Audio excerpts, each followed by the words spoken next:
Assalamualaikum warahmatullahi wabarakatuh. Jumpa kembali bersama saya Zainal dalam acara podcast Bawaslu. Alhamdulillah saat ini kita telah kedatangan narasumber kita yang luar biasa, Bapak Khairul Anwar. Pak sehat Pak? Alhamdulillah. Alhamdulillah luar biasa ya Pak ya. Bapak Khairul Anwar ini beliau adalah seorang pengajar hukum tata negara ya Pak ya. Negara, beliau juga merupakan seorang penggiat pemilu. Kemudian juga kalau tak salah beliau juga adalah orang yang sudah muara melintang di dunia pemberdayaan. Jadi sudah cukup banyak pengalaman Bapak ini yang akan kita gali pada bincang pemilu kita pada hari ini. Baiklah Pak, untuk saat hari ini mungkin kita akan berbicara sekitar dengan optimalisasi pencegahan pada pemilu. Sebelumnya Pak, sudah ngopi tadi Pak? Oh, sudah. Oh, ngopi. Kalau di berbagai aktivitas ngopi itu ngobrol pemilu Pak. Iya. Kita makanya dengan berbincang pemilu aja kali hari ini. Menurut pandangan Bapak bagaimana kira-kira Pak terkait dengan berbagai program pencegahan yang telah dilakukan oleh Bawaslu sejauh ini Pak? Ya, saya lihat secara konseptual yang dilakukan oleh Bawaslu itu sudah cukup baik ya. Tapi paling tidak dari beberapa periode pemilu yang sudah dilaksanakan di Indonesia termasuk di Kota Bukit Tinggi ini harusnya menjadi catatan penting bagi Bawaslu, sisi mana kira-kira yang harus diperbaiki kembali dari proses pemilu yang sudah dilakukan. Nah, proses pencegahan saya pikir ini satu langkah yang apalagi untuk pemilu yang dinamikanya setiap periode ke periode berikutnya itu berbeda-beda. Nah, ini merupakan satu kondisi bagaimana Bawaslu mencoba mencermati secara cerdas kegiatan pencegahan seperti apa yang harus kita lakukan ketika pada satu proses pemilu di rezim pemilu sekarang ini kondisinya seperti ini dan apa yang harus kita lakukan di periode besok. Nah, langkah-langkah strategis itu mau tidak mau harus dengan pola evaluasi dari pemilu sebelumnya untuk merumuskan satu langkah kegiatan pencegahan di pemilu berikutnya. Tapi paling tidak dari regulasi yang sudah disusun oleh teman-teman di Bawaslu itu sudah lumayan baik lah. Nah, ini paling untuk ke depan perlu peningkatan bagaimana menciptakan sebuah pemilu yang berkualitas dengan jalan melakukan pencegahan pengawasan terkait dengan proses pemilu itu. Ya, apalagi dengan pemilu 24 yang rentang waktu cukup panjang ya Pak ya. Artinya dari hari ini tentu aspek-aspek pencegahan yang mesti dikejar oleh Bawaslu ya Pak ya. Ya. Kemudian kalau menurut Bapak kan sejauh ini Bawaslu telah melakukan berbagai pencegahan. Ada yang mungkin dengan turun langsung ke lapangan, kemudian menghentikan ini tidak sesuai aturan. Ada juga dengan metode memberikan surat. Dan ada juga dengan berbagai aktivitas sosial dan pengawasan partisipatif. Kalau menurut Bapak kalau kita lihat kan pencegahan itu ada yang bersifat statis ya Pak ya. Artinya mungkin ketika akan ada kampanye, kemudian Bawaslu mengirim surat. Artinya mungkin ini lebih bersifat statis. Kemudian ada lagi yang bagaimana kira-kira si pencegahan itu tumbuh di masyarakat gitu Pak. Sehingga kita itu tidak seperti ilmu konce gitu. Lakukan hari ini ya habis sampai di sana. Kira-kira keinginan atau layaknya sebuah pengawasan itu tumbuh di masyarakat Pak. Kira-kira seperti apa Pak? Setiap orang pasti menginginkan proses pemilu atau proses demokrasi yang berkualitas pasti. Tapi paling tidak bagaimana menjadikan masyarakat kita memiliki sense politik yang baik itu bagaimana, dan itu bukan hal yang gampang. Mewujudkan sains politik atau sains demokrasi yang baik itu menurut saya salah satunya adalah harus dilakukan berulang-ulang. Ya. Tidak bosan Pak ya? Iya harus, karena yang tadi kembali ke persoalan dinamika politik pada setiap rezim pemilu yang berbeda-beda itu. Kalau seandainya proses statis yang dilakukan Bawaslu, saya pikir itu sebuah rutinitas yang mau tidak mau sesuai dengan aturan dan regulasi pengawasan itu sudah dilakukan. Tapi paling tidak kebocoran-kebocoran hal-hal yang mencederai proses pemilu sebelumnya. Nah, ini yang saya maksud tadi bahwa Bawaslu harus mencatat sisi mana yang harus mereka perbaiki untuk persoalan dinamika pemilu pada rezim berikutnya. Karena zaman ya Pak ya? Iya, karena ini kalau Bawaslu tidak mencoba melihat sisi ini, saya pikir Bawaslu akan terjebak sendiri dengan kegiatan-kegiatan statis mereka, dan mereka tidak tahu sebetulnya para peserta pemilu termasuk partai politik dan lain-lain itu juga bagaimana mereka harus mentargetkan menang dalam setiap proses pemilu, walaupun itu harus melanggar sebuah peraturan misalnya. Nah, kalau Bawaslu tidak cerdas mengamati atau menyikapi proses ini, saya pikir kecolongan juga nanti dari proses pemilu berikutnya oleh peserta pemilu ini. Namanya kompetisi tentu orientasinya menang ya Pak ya. Pasti kalau itu. artinya kontestasi politik, duduk sebagai anggota legislatif ya Pak ya, apapun caranya. Artinya memang Bawaslu harus jelimet, tidak lagi hanya memakai metode-metode yang lama, atau harus sesuai lah dengan kemajuan zaman ya Pak ya. Ya kalau kita lihat Bawaslu cukup melakukan itu Pak, artinya ada proses pendidikan politik, sosial, dan ada itu berbagai elemen masyarakat yang diundang, ada lagi sosial kepada disabilitas. Menurut Bapak, sosialisasi yang dilakukan Bawaslu ini sudah tepat tidak Pak gitu dengan kondisi masyarakat, terutama Bukit Tinggi ya Pak ya? Ya. Kalau saya tidak mengatakan dalam bahasa tidak tepat ya, tapi paling tidak dalam konteks yang sudah dilakukan oleh Bawaslu untuk masyarakat Bukit Tinggi, di elit masyarakat Bukit Tinggi, saya pikir itu sudah tepat. Tapi yang menjadi catatan bagi Bawaslu adalah peserta, pelaku, dan orang-orang yang terlibat dalam sebuah rezim pemilu itu tidak hanya elit masyarakat, semua orang. Ini kan sebuah perhelatan besar ini. Nah, makanya Bawaslu juga harus bagaimana sasarannya adalah masyarakat sampai ke garis bawah itu, ke garis terdepan itu. Mereka harus tahu dan mereka harus memiliki sains demokrasi yang baik di situ. Kalau seandainya Bawaslu sudah melakukan pola pengawasan dengan melibatkan kelompok-kelompok masyarakat, sudah membentuk kelompok-kelompok adiaksa pemilu melalui atau pramuka dan lain-lain misalnya, atau kelompok-kelompok tertentu di masyarakat. Apakah itu sudah sampai ke masyarakat yang masyarakat biasa lah, masyarakat atau kayak grassroots? Saya pikir ini satu catatan yang harus dilihat oleh Bawaslu. Menurut saya itu belum. Apalagi dengan waktu yang terbatas, dengan secara struktur, saya meyakini bahwa Bawaslu memiliki struktur yang terbatas juga. Ya, betul Pak. Nah, di Kota Bukit Tinggi cuma ada 3 orang. Di kecamatan-kecamatan cuma ada 3 orang. Terus di kelurahan-kelurahan ada 1 orang. Termasuk di TPS juga ada 1 orang. Cukup lah dengan struktur yang seperti ini. Mereka melakukan pola pengawasan, pencegahan, termasuk juga hal-hal lain, sehingga sebuah pemilu itu bisa diawasi dan menghasilkan sebuah pemilu yang demokratis. Menurut saya belum. Karena kenapa? Yang dilakukan Bawaslu hari ini belum sampai ke titik masyarakat yang terdepan. Kalau untuk level elit masyarakatnya sudah, misalnya ketua organisasi A, ketua organisasi B yang diundang, atau institusi A, institusi B, itu sudah. Tapi apakah nanti masing-masing institusi atau ketua dari asosiasi mereka itu menyampaikan ke masyarakat banyak? Belum tentu. Nah, ini harus diukur juga oleh Bawaslu. Bagaimana proses pencegahan dan proses pengawasan partisipatif yang melibatkan orang banyak itu sampai ke seluruh masyarakat, sehingga mereka mengawal, ini penting loh kita lakukan sebuah proses pengawasan pemilu, ini juga bagian dari kewajiban kita sebagai masyarakat. Nah, kalau itu sudah dapat dan dilakukan oleh Bawaslu, saya pikir langkah ringan di bahu Bawaslu bisa terselesaikan dengan baik juga. Tapi kalau tidak, ini akan menjadi sebuah proses panjang yang tidak berkesudahan. Nah, di rezim berikutnya juga akan terjadi seperti ini, juga akan terjadi seperti ini. Ya, sampai kapan Bawaslu harus melakukan kegiatan-kegiatan statis yang di masyarakat sendiri mereka tidak merasakan bahwa ini merupakan tanggung jawab mereka juga secara sosial di masyarakat mereka. Nah, harusnya bagaimana Bawaslu menciptakan, menjadikan masyarakat juga adalah bahagian dari Bawaslu yang ikut mengawasi proses politik itu secara baik di masyarakat. Saya pikir itu.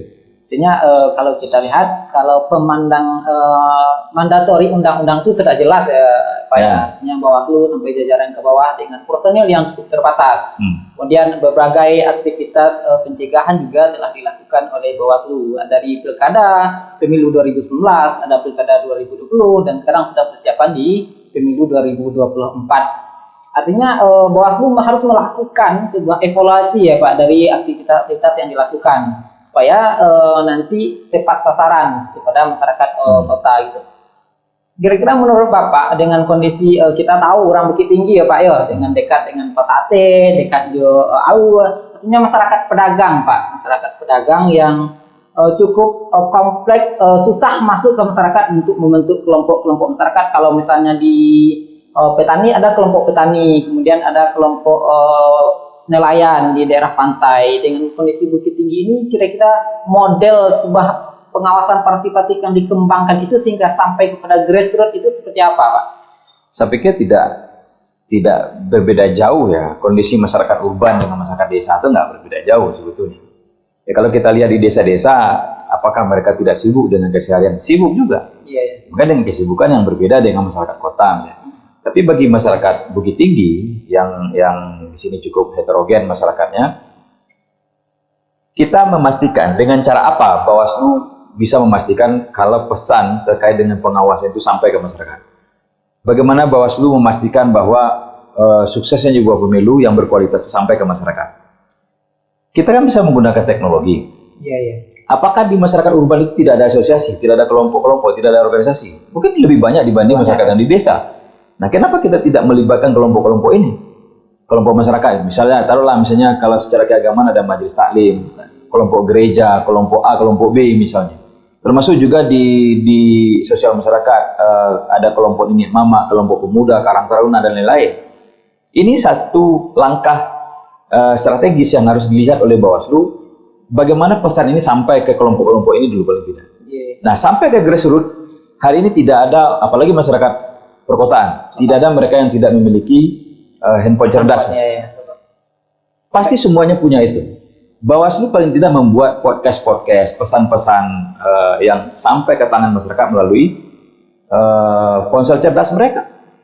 Hari ini orang bisa saja melihat satu peristiwa, apakah itu peristiwa apa saja, termasuk mungkin peristiwa pemilu, peristiwa politik, di mana saja dan kapan saja. Nah, ini juga harus dilihat oleh Bawaslu. Efektif tidak kita membuat pesan-pesan singkat melalui podcast yang dijadikan nanti oleh seluruh staf Bawaslu dengan jajarannya atau kelompok-kelompok yang kita sudah sosialisasikan menjadi sebuah status media sosial mereka, dan itu sampai ke masyarakat, kita kembangkan melalui apakah nanti kita bekerja sama dengan pemerintah daerah melalui videotron atau yang lain-lain, sehingga setiap orang melihat bahwa pesan ini sampai, dan ketika orang sudah mengakses pesan ini, mereka mengatakan bahwa ini adalah tanggung jawab saya juga. Ini adalah tanggung jawab kelompok saya, ini adalah tanggung jawab secara pribadi untuk mengawasi pemilu secara baik. Nah ini, tapi kenapa hari ini mereka tidak melakukan itu? Saya meyakini untuk sampai ke titik terdepan itu, masyarakat belum tahu sampai di mana tanggung jawab mereka untuk mengawasi ini. Karena pesan itu saya pikir tidak sampai, kecuali ke kelompok elit tadi. Kalau ada satu organisasi, paling ke ketuanya yang sampai. Apakah ketuanya menyampaikan ke anggotanya? Belum tentu. Tentu ya Pak. Itu. Belum tentu. Terkadang orangnya itu juga ya Pak. Itu dia. Nah, jadi kita melihat dulu.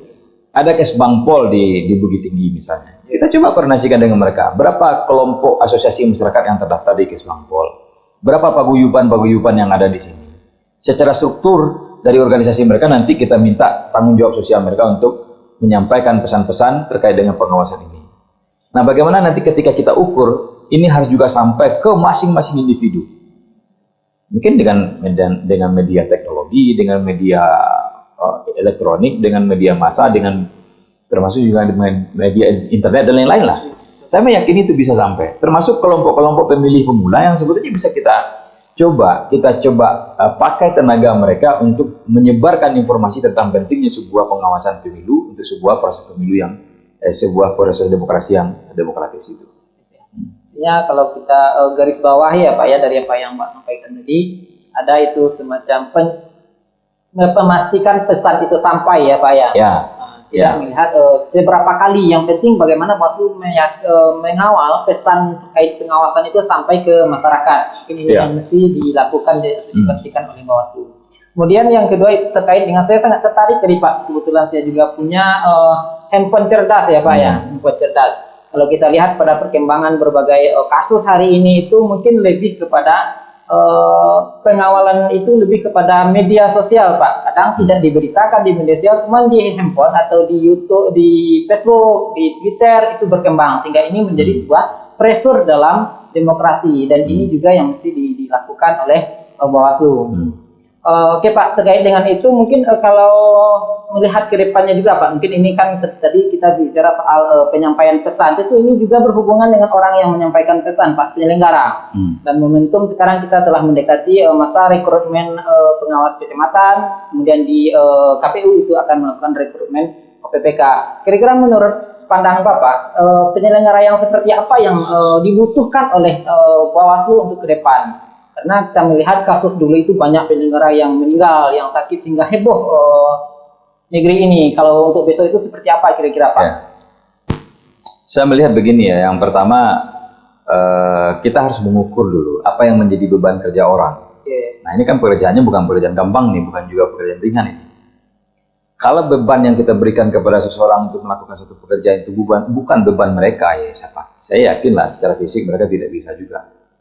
Ya, kita ukur dulu. Beban kerja itu kan bisa diukur. Ini sanggup nggak orang ini mengerjakan ini? Ini sebetulnya menjadi kewenangan kebijakan Bawaslu RI. Iya, betul. Bagaimana mereka membuat satu regulasi tentang rekrutmen? Mungkin nggak seseorang melakukan kegiatan ini dengan beban yang seperti ini? Kan bisa kita ukur beban kinerja mereka. Terus persyaratan. Jangan, setahu saya yang kemarin itu ya, entah sekarang kalau sudah berubah. Menjadi seorang panwascam misalnya. Itu syaratnya cuman surat keterangan kesehatan dari puskesmas tempat. Ya, itu. Harusnya negara memfasilitasi ini. Bagaimana nanti satu orang calon panwascam juga dilakukan misalnya general check up. Betul-betul mereka yang siap secara fisik, siap secara mental untuk menjadi seorang pengawas pemilu. Ya kalau cek di puskesmas saja minta surat kesehatan, paling pemeriksaan. Ya. Kita tahu sendirilah seperti potensi ya Pak ya. Ya paling cuma itu aja kan. Tapi kalau seandainya mereka dibebankan, difasilitasi oleh negara, misalnya juga harus melakukan general check up, karena pekerjaan ini berat loh. Nah, saya meyakini kalau orang yang dengan kesehatan tidak mencukupi untuk menjadi seorang pengawas pemilu, ya bertumbangan jadinya kan. Itu yang kedua. Yang pertama tadi tetap mengukur beban kerja. Kalau memang tidak sanggup untuk satu orang, dua orang, tiga orang, kenapa tidak dibuat satu regulasi yang mengatur ini kerja ini harus dipikul oleh sekian orang? Ini merata loh, satu kecamatan 3 orang, satu kecamatan 3 orang. Dari Sabang sampai Merauke itu sama. Nggak ada beda. Apakah kecamatan ini daerah sulit? Apakah kecamatan ini bukan terkategori daerah sulit? Itu kan juga harus dibikin kategori-kategori. Tidak memakai sistem pemerataan aja ya. Nah ini normal saja semua. Wajar lah kalau seandainya terjadi beberapa hal di masyarakat kita yang ikut menjadi pengawas pemilu, secara fisik mereka sebetulnya tidak sanggup lagi, dipaksakan, akhirnya timbullah korban-korban di situ. Secara kesehatan mereka sebetulnya tidak layak untuk menjadi pengawas, tapi karena proses administrasi yang dilakukan untuk pengecekan kesehatan itu juga apa adanya juga, ya juga menimbulkan korban akhirnya di situ.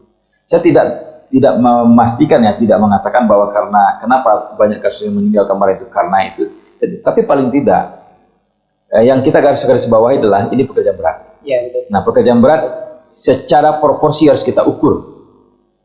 Apakah orang ini bisa mengerjakan pekerjaan ini dengan 1, 2, 3 atau harus ditambah personaliannya atau bagaimana? Jadi kalau secara proporsi kita ukur, pasti nanti akan berbeda-beda kondisi kecamatan A dengan kecamatan B. Ya kan, kabupaten A dengan kabupaten B. Ini disamakan saja. Misalnya Sumatera Barat, saya ambil contoh misalnya. Kalau di Bukit Tinggi lah kondisinya hampir sama. Ya, tapi apakah dengan kondisinya hampir sama itu, dinamika politiknya juga akan berbeda? Berbeda. Mungkin kalau di daerah pedesaan, selesai pemilihan atau menjelang pemilihan, ada yang ayam saja nggak terasa begitu selesai pemilihan juga, selesai penghitungan suara juga tidak begitu terjadi gesekan-gesekan. Tapi kalau di kota ini agak tajam biasanya. Ya kan, menguras energi, menguras tenaga, menguras waktu. Jangan katakan ketika pekerjaan ini tidak kita siapkan fisik mereka secara baik, saya meyakini bahwa proses pemilu itu akan memakan korban lagi untuk periode berikutnya. Itu mungkin. Oke Pak, itu kan terkait dengan kondisi fisik ya Pak untuk penyelenggara. Dengan kira-kira dengan kemampuan atau akademis penguasaan kepada peraturan-peraturan itu perlu nggak menjadi pertimbangan? Karena kita melihat cukup banyak peraturan-peraturan hari ini Pak, sehingga terkait dengan kampanye dan aturan-aturan dengan penguasaan kepada aturan-aturan lain yang berkaitan dengan kepemiluan. Bagaimana pandangan Bapak terkait hal ini? Nah, ini merupakan hal penting juga ya. Di periode kemarin saya lihat ada kasus ya terkait dengan proses pemilu di satu TPS. Ketika ada gugatan keinginan dari si konstituen saya harus memilih di sini, sementara padahal secara aturan mereka memang tidak bisa memilih di situ. Tapi karena petugas TPS-nya tidak memahami aturan, mereka minta rekomendasi kepada PPK. PPK juga tidak memahami aturan. Mereka minta rekomendasi kepada Panwascam. Kalau Panwascam mengizinkan, kami izinkan Bapak untuk memilih di sini. Saya temukan itu di beberapa tempat. Ternyata Panwascamnya juga tidak memahami aturan. Terjadilah pemilihan di situ. Akhirnya apa? PSU. Iya kan? Kenapa PSU itu terjadi? Karena pelakunya, pengawasnya, apakah di jajaran KPU, apakah di jajaran Bawaslu, ada dan banyak mungkin yang tidak memahami peraturan-peraturan tentang kepemiluan dan pengawasan kepemiluan. Jadi kita harus siapkan ini, memahami regulasi. Nggak usahlah Panwascam yang tugasnya berapa ya? 1 tahun menjelang pemilu, 1 tahun setelah pemilu ya? 6 bulan, berapa bulan kemarin yang ke depan? Saya nggak tahu pasti ini. Orang yang bikin regulasi tentang kepemiluan saja, kita berikan beban teknis di lapangan seperti belum tahu bisa untuk mengawasi secara baik itu. Apalagi orang yang diberikan beban kerja yang cukup berat itu dengan sekian banyak regulasi yang mereka harus kuasai, ya kan? Dengan sedikit waktu yang tersedia, saya meyakini ini pekerjaan yang sia-sia. Jadi berikanlah mereka sebuah, apalagi proses sosialisasi, proses ya seharusnya jangan sosialisasi tentang peraturan. Kalau bisa workshop tentang peraturan, ya kita berikan pemahaman yang betul-betul terukur kepada pengawas pemilu ini. Kita ukur apa betul-betul mereka paham atau tidak. Kalau hanya sekedar sosialisasi, kita tidak pernah mengukur, ya sudah selesai. Pas ketika pemilu ya terjadilah persoalan yang Panwasnya tidak memahami aturan, Panwasnya tidak memahami regulasi. Ada workshop yang harus dilakukan oleh Bawaslu, dan ini merupakan keputusan dari Bawaslu RI juga sebetulnya. Bagaimana nanti Bukit Tinggi juga merekomendasikan. Berikan kami ruang yang cukup panjang untuk memberikan pemahaman, untuk melatih, untuk memberikan rangkaian-rangkaian kegiatan untuk mengisi kemampuan mereka dengan workshop namanya atau apapun bentuk memahami petunjuk teknis dan lain-lain, sehingga si pengawas pemilu ini akan lahir menjadi seorang pengawas yang handal, yang memahami ya Pak. Yang memahami. Ya, saya melihat ya bukan hal yang sederhana memahami peraturan yang cukup banyak itu. Sulit itu. Nah, apalagi mereka akan berbenturan nanti dengan masyarakat yang akan menjadi konstituen. Yang akan berbenturan langsung dengan masyarakat itu adalah pengawas di TPS. Kalau di jajaran KPU adalah petugas TPS. Itu kan berhadapan langsung dengan masyarakat. Masyarakat itu jangan anggap bodoh loh tentang kepemiluan. Banyak juga mereka yang memahami mekanisme dan sistem pemilu. Kalau seandainya nanti mereka menggugat, mempertanyakan, bahkan menguji-uji penyelenggara pemilunya, pengawas pemilunya, apa jadinya nanti kalau pengawas pemilu, penyelenggara pemilu tidak memahami regulasi, ya terjadilah PSU yang tadi. Nah, ini persoalannya. Dan kalau di kampanye ya Pak ya, ditanya para tim kampanyenya mana aturannya? Itu ada aturannya, sehingga ini menjadi sebuah perdebatan yang tidak ada ujungnya ya Pak ya. Cuman ketika seorang penyelenggara paham, ya sebut dia ini pasalnya, ini aturannya, sedangkan dia, sehingga orang pun bisa paham. Ya Pak ya. Mungkin gitu gambarannya ya Pak ya. Oke Pak, terkait dengan penyelenggaraan pemilu 2024. Kemudian terkait ini juga Pak, di 2024 itu kan sekarang sudah masuk pada tahapan ya Pak ya. Menurut Bapak dalam tahapan hari ini strategi apa yang lebih cocok dilakukan oleh Bawaslu dalam rangka masyarakat itu ikut mengawasi pendaftaran partai politik hari ini Pak? Ini kan berjalan tahapan pendaftaran politik Pak. Apa kira-kira strategi Bawaslu sehingga masyarakat ikut mengawasi ini Pak? Ya, kalau persoalan strategi kita mungkin banyak strategi yang bisa dilakukan ya. Tapi apakah itu efektif atau tidak, ini yang perlu kita coba lakukan. Karena saya tidak mengatakan bahwa hari ini orang apatis tentang sebuah proses pemilu, tidak juga. Tapi paling tidak orang banyak yang tidak begitu peduli dengan proses pemilu. Kenapa? Karena menurut mereka ini sebuah kegiatan per 5 tahunan yang seperti itu saja. Nah, bagaimana kita memperbaiki kualitas ini? Caranya ya dengan yang tadi, memberikan beban kepada institusi kah namanya secara proporsi tadi. Contoh, pendidikan politik. Apakah pendidikan politik itu menjadi kewenangan Bawaslu KPU? Kenapa tidak ada beban bagi partai politik untuk melakukan pendidikan politik kepada kader mereka, kepada calon konstituen mereka? Nah, bagaimana KPU nanti atau negara melalui KPU mengukur apakah benar si partai A ini sudah melakukan pendidikan politik? Jangan hanya menjadi peserta politik yang akhirnya menjadi peserta politik yang merusak kondisi politik. Saya tidak mengatakan semua partai sama, tapi paling tidak banyak partai yang hari ini tidak melakukan proses pendidikan politik. Jangankan pendidikan politik kepada calon voter mereka, kepada calon konstituen mereka, di tingkat internal mereka saja, mereka tidak pernah melakukan proses pendidikan politik. Nah, terutama mungkin bagi partai-partai yang hari ini masih terkategori belum berwujud partai besar misalnya. Yang sekretariatnya masih di berpindah-pindah, ada juga yang masih di dalam tas, yang berpindah-pindah dari satu tempat ke tempat lain. Pengurusnya gonta-ganti dari satu bulan ke bulan berikutnya misalnya. Nah, kapan mereka melakukan pendidikan politik? Padahal mereka ini adalah salah satu peserta pemilu. Nah, ini harus diukur oleh negara. Jadi secara komprehensif ya, pemilu yang demokratis itu akan terwujud apabila pesertanya betul-betul menjaga kualitas pemilu. Penyelenggaranya betul-betul menjaga peserta kualitas pemilu. Pengawasnya juga seperti itu. Masyarakat yang menjadi konstituen nanti juga menyadari bahwa kualitas pemilu ini harus diwujudkan dengan baik. Kalau secara komprehensif ini sudah bisa dilakukan, secara otomatis pemilunya akan baik. Tapi ketika komponen-komponen yang terlibat dalam proses pemilu itu tidak ikut melaksanakan kewajiban mereka mewujudkan pemilu yang demokratis, saya pikir ini ya kembali ke bahasa yang tadi akan menjadi sebuah proses yang sia-sia juga. Yang dari satu periode ke periode berikutnya akan seperti itu saja. Menjalani rutinitas saja ya Pak ya. Oke, sahabat Bawaslu, itulah terkait dengan diskusi kita dengan Bapak Khairul Anwar MH terkait dengan bagaimana meningkatkan pencegahan di pemilu di 2024 tadi. Sangat menarik tiga konsep yang beliau tawarkan tadi. Artinya memang pencegahan itu tidak hanya dibebankan kepada penyelenggara pemilu. Artinya ada di situ penyelenggara pemilu, kemudian ada juga masyarakat, kemudian juga ada partai politik ya Pak ya. Nah, ini partai politik ini jadi menjadi sebuah hal yang baru bagi kita Pak.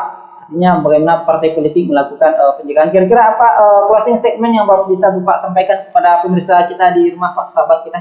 Baik, menurut saya kembali ke bincang kita yang terakhir tadi, sebuah pemilu yang demokratis atau sebuah pemilu yang berkualitas akan bisa terwujud apabila setiap komponen yang terlibat dalam pemilu itu betul-betul menjadikan sebuah pemilu itu sebagai sebuah proses yang harus diakui menjadi tanggung jawab dan kewajiban mereka untuk menjaganya. Apabila satu komponen ini tidak melaksanakan kewajiban mereka, apakah itu masyarakat, partai politik, penyelenggara pemilu, maka dipastikan pemilu itu tidak akan berkualitas. Di pemilu berkualitas akan terwujud dengan secara komprehensif komponennya harus melaksanakan kewajiban mereka untuk mewujudkan pemilu yang baik dan berkualitas. Itu saja mungkin. Ya, terima kasih Pak. Artinya kualitas ya Pak ya. Penyelenggara kualitas, masyarakat berkualitas, peserta juga berkualitas. Ya, terima kasih Pak terkait diskusi kita pada hari ini. Mungkin di lain sesi kita akan membahas ini lebih panjang Pak terkait dengan partai politik ini dalam melakukan pencerdasan politik Pak. Terima kasih Pak. Yep.